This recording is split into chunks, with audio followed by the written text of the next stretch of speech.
And to think that I saw it on Mulberry Street by Dr. Seuss. How a plain horse and wagon on Mulberry Street grows into a story that no one can beat. When I leave home to walk to school, Dad always says to me, "Marco, keep your eyelids up and see what you can see."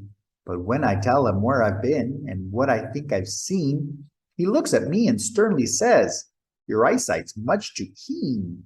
Stop telling such outlandish tales. Stop turning minnows into whales." Now, what can I say when I get home today? All the long way to school and all the way back, I've looked and I've looked and I've kept a careful track. But all that I've noticed, except my own feet, was a horse and a wagon on Mulberry Street. There's nothing to tell of, that won't do, of course.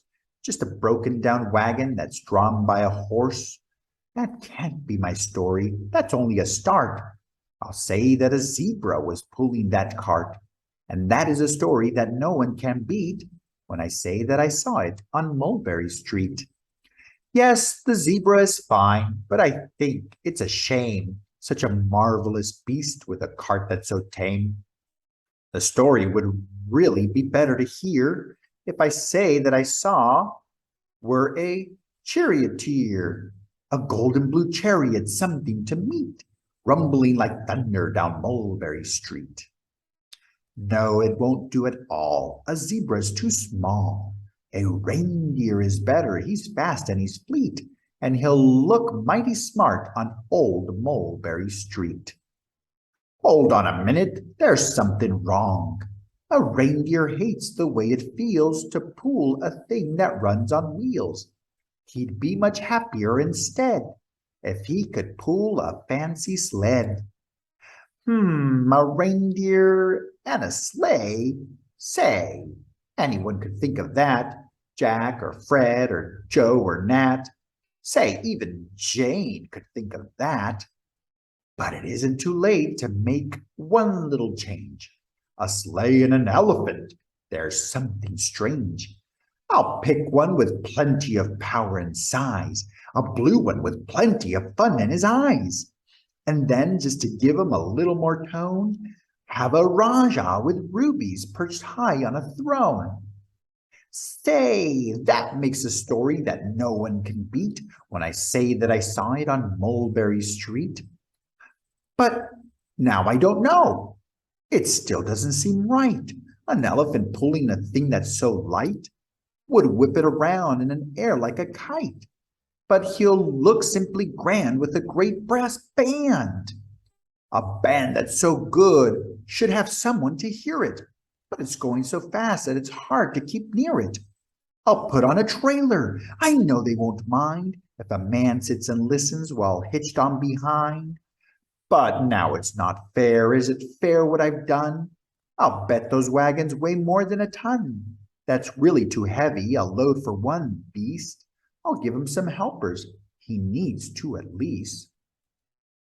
But now what worries me is this. Mulberry Street runs into bliss. Unless there's something I can fix up, there'll be an awful traffic mix-up. It takes police to do the trick, to guide them through where traffic's thick. It takes police to do the trick. They'll never crash now. They'll race at top speed with Sergeant Mulvaney himself on the lead. The mayor is there. He thinks it is grand, and he raises his hat as they dash by the stand. The mayor is there, and the aldermen too, all waving big banners of red, white, and blue. And that is the story that no one can beat when I say that I saw it on Mulberry Street. With a roar of its motor, an airplane appears and dumps out confetti while everyone cheers.